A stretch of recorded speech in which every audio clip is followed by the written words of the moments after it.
Welcome to Not Milk Never Milk. Subscribe if you're lactose intolerant. You start by making electricity safe. Shut off the breaker and verify dead voltage with a non-contact tester.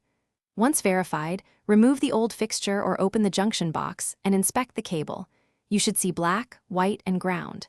Make sure you have the right tools ready: wire nuts, pigtail wire, and a clamp. Now mount the fixture's bracket or backplate to the junction box so you have a stable platform before making any electrical connections. You will make the actual connections now. Strip 3/8 insulation, twist matching conductors together, and cap them with properly sized wire nuts.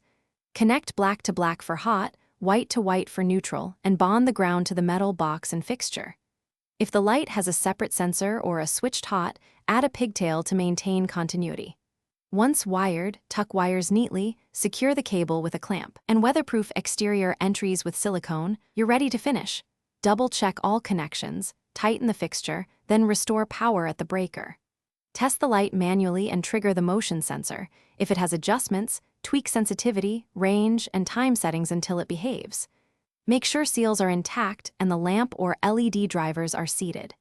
If the light does not power, first switch the breaker off and recheck hot versus neutral and ground connections. Then inspect the wire nuts and the breaker or switch for a tripped or faulty component. Thanks for watching. If this was helpful, leave a like and consider subscribing. See you next time.